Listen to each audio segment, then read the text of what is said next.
Bamananw ko kuma fɔlenkɔrɔ tɔ ko o ye dalama ye. Aw ɲɛ bɛ ni so dagabana minnu na, tunga lafiya de ni so dagabana ye ni k'a jɔ an ka tunganage minnu sigilen bɛ jamana kɔ kan ni olu ye danaya ta k'a da tunga lafiya kan. Nin so in kelen-kelenna bɛɛ lajɛlen bɛ jalakɔrɔbugukaw olu de fɛ yen nɔ. E maa min bɛ yen nɔ k'i b'a fɛ ni ka terrain sa tunga lafiya maaw bolo, o ka nɔgɔ. Terrain bɛ tunga lafiya maaw bolo Banankɔrɔnikaw fɛ yen nɔ min n'u bɛna kɛ cité hectare 3 o de sanfɛ. Terrain in kelen-kelenna bɛɛ lajɛlen ye titre foncier de ye wa 15/20 o de don. Sɛbɛn wari miliyɔn 4 ani 500,000 i bɛ se k'a sara dɔɔni kalo 12 kɔnɔna la i bɛ euro wari 573 ni ka o bɔ, walima kalo 18 i b'a sara dɔɔni euro wari 382 i bɛ o bɔ, o bɛ bɛn kalo 18 ma. A dɔgɔdɔgɔnin saralen kɔfɛ terrain ale bɛ k'i ta ye. Ne maa min y'a dɔn k'a fɔ ko sɛbɛn wari miliyɔn 4 ani 500,000 bɛ i bolo yɔrɔnin kelen i bɛ se ka i ka wari sara, terrain ale bɛ k'i ta ye. Aw maa minnu fana bɛ yen nɔ k'a fɔ aw tɔgɔla terrain bɛ aw bolo, terrain ninnu papier ye titre foncier walima permis d'occuper o de don. I b'a ta k'a di tunga lafiya maaw ma i n'a fɔ aw ɲɛ bɛ ja minnu na cogo min na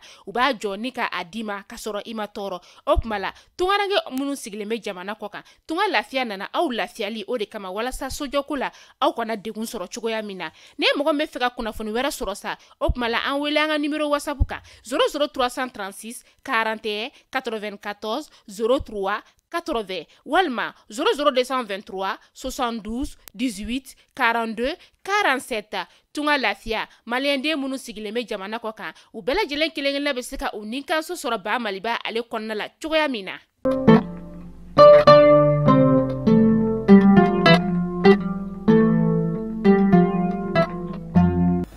Bi tarata marsi kalo tile 21 san 2023 Mali kunnafoni jamana lajogo o minnu an filɛ sanga na waati Mali kɔnɔ fo ka taa se Mali kɔkɔnɔ ma an ka balo dɔ siraw kan Mali kunnafoni.net an bɛ aw fo ni ka aw waleɲuman dɔn tɛ fili min na aw bɛ sigilen ka bamanankan kunnafoni min ma kɔnɔ o wagati sera aw bisimila. Kunnafoni bakuruba la furancɛla fanga ɲɛma Colonel Assimi Goïta ale ye an ka jamana sariyasunma ɲɛbila baara o min senna n'o ye a la kurakurali ko o gafe o yira gouverneur ale ni lalala ɲɛmɔgɔ olu la. Kunnafondila Olivier Dubois ale min t'u minɛlen ɲɛ a sanfɛ ale kɔni bilala.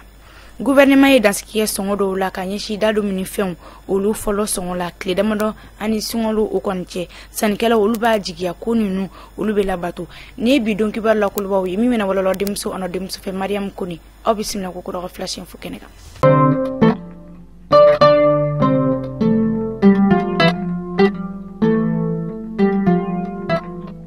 Komi an tun ye a ɲɛfɔ aw ɲɛna cogo min na an ka jamana sariyasunma kura ale gafe kɔni dira marayɔrɔ ɲɛma ale ni lalala ɲɛma olu ma furancɛla fanga ɲɛma Colonel Assimi Goïta ale fɛ a kɛra waasa ka kɔnɔ sariyaw olu lase jamanadenw bɛɛ lajɛlen ma u ka se ka faamuyali sɔrɔ a ko kan yanni wote o wagati cɛ. A ka yɔrɔ min na sa o de ye Kuluba masasigiyɔrɔ o ye. Bubakari So ale bɛ ɲɛfɔli kɛ an ye a ko kan.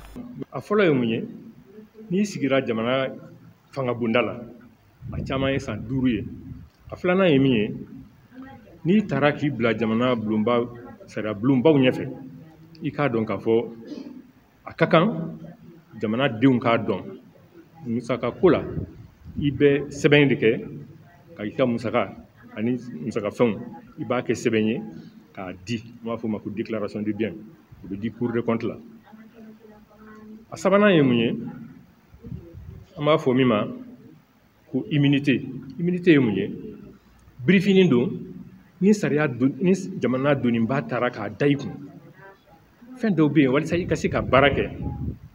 i man kan ka lamisɛnya n'olu. A ka dɔn k'a fɔ ko sariya sunma ale kɔni bɛ tali kɛ sariya kisɛ 191 na a bilala min nɔ la o tun bɛ tali kɛ sariya kisɛ 195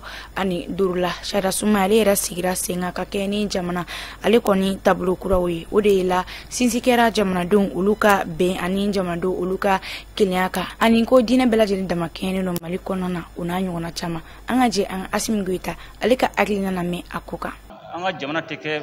batɛmɛ sira bilen n'a ka di mɔgɔ min o bɛ don ni mun ka da bɛ bɔ n'a tɛ sira mɔgɔ la o bɛɛ bɛ dabila.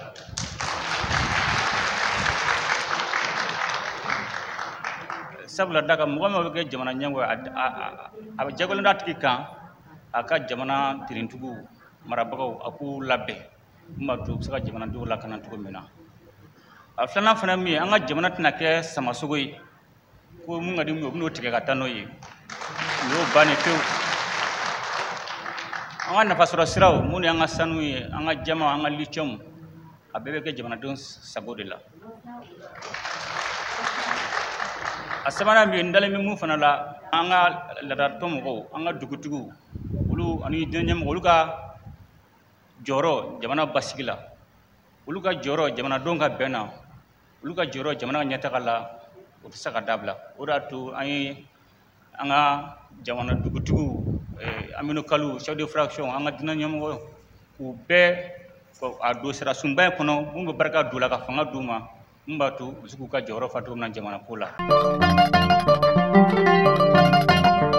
Kuna fan wɛrɛ nasira la Fransika kuna fan dila min nɔnɔ de Olivier Dubois ale min to minɛ nɔni a san 2 a kɛ o ye fariyan wale kɛba olu maaw fɛ a ka dɔn k'a fɔ ko Olivier Dubois ale kɔni ye a yɛrɛ sɔrɔ a y'a yira k'a fɔ ko a sɛgɛnnen don ko nka ko basi foyi tɛ a nin na a donna kunu tɛnɛdo marisi kalo tile 20 sanba 2023 ɲaamɛ Niger ale faba o kɔnɔna na a ye foli kɛ ka ɲɛsin maa caman kɔni ma minnu kɔni wulikajɔ kɛ waasa a bɛ se k'a yɛrɛ sɔrɔ cogoya min na hakilina jiginna a ka dɔn k'a fɔ ko Olivier Dubois ale minɛna maa ninnu fɛ kabini avril kalo tile 8 sanba 2021 o waati la Olivier yɛrɛ minɛna waati min na Gawo marabolo o kɔnɔna a kun taara de ni ka ɲininkali galama o tɛngu joona o de ye Abdallah Ag Al-Bakayi ale ye n'ale kɔni bɛ fɛn caman ni kalama Sahel ale kɔnɔna ani banbagaci kulu olu kɔnɔna Olivier Dubois n'ale yɛrɛ sibiti jɔ san 49 o hakɛ la a tun bɛ baara kɛ kunnafonidi gafe min kɔnɔna o de ye Libération ale ni Jeune Afrique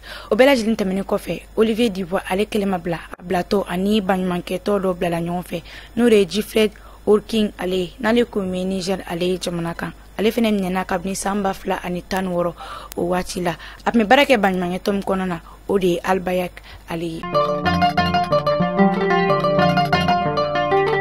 Kunnafoni wɛrɛ nasira la Abdul Karim Kamara ni bɛɛ lajɛlen ko a ma ko Cabral ale kun ye Mali kalandenw olu ka ɲɛmɔgɔ ye n'o ye Union nationale des élèves et étudiants du Mali ONEM ale sara cogoya la hali sini cogoya min n'u kɔni ma dɔn marisi kalo tile 17 san 1980 ka si to san 24 o hakɛ la san 40 ani san 3 o kɔfɛ a tɔɲɔgɔnw olu kɔni bɛ tasibila kɛ ka ɲɛsin a ma san o san marisi kalo tile 17 waati la LH Seydou Patrice Dambele n'ale kɔni ye a tɔɲɔgɔn ye min kɛra kulu o ɲɛmɔgɔ ye an ka jɛ k'ale ka hakilina lamɛn a ko kan.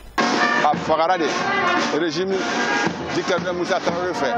an ka laɲini tɛ fɛn wɛrɛ ye dɛ a su donna yɔrɔ jumɛn o y'a fɔlɔ ye a filanan an y'a jira gouvernement na hali n'u t'a kalama u k'an dɛmɛ ka ɲininkali kɛ a bɛ fɔ ko appel à témoin pour que an k'a dɔn ni mɔgɔ min bɛ se ka taamasiyɛn dɔ d'a ma pour que a ka kɔbili ye.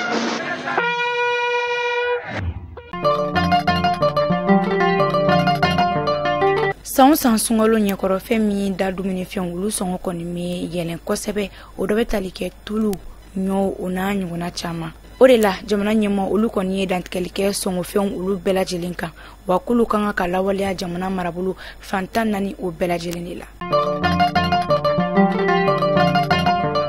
Ami bi kunnafoni o datuguni CSR ma olu ka kibaruya o ye CSR ma olu kɔni ye a fɔ u ka compte o sanfɛla ko baarakɛɲɔgɔn 2 min to minɛna ko olu kɔni bilala ni baɲumankɛtɔn in kɔni bɛ a fara kan k'u bɛ bɛɛ lajɛlen fo CSR baarakɛla 2 n'olu kɔni kun jasura kabini marisi kalo tile 4 sanba 2023 Gawo ale ni Kidal o ɲɔgɔn cɛ k'olu kɔni sera ka bila. Mali kunnafoni jamana lajɛgɔ ni bɛ dansigi kɛ bi bamanankan kunnafoni na an b'a fɔ ko aw ka mɛn sini kunnafoni kɔrɔw olu kɛnɛ kan.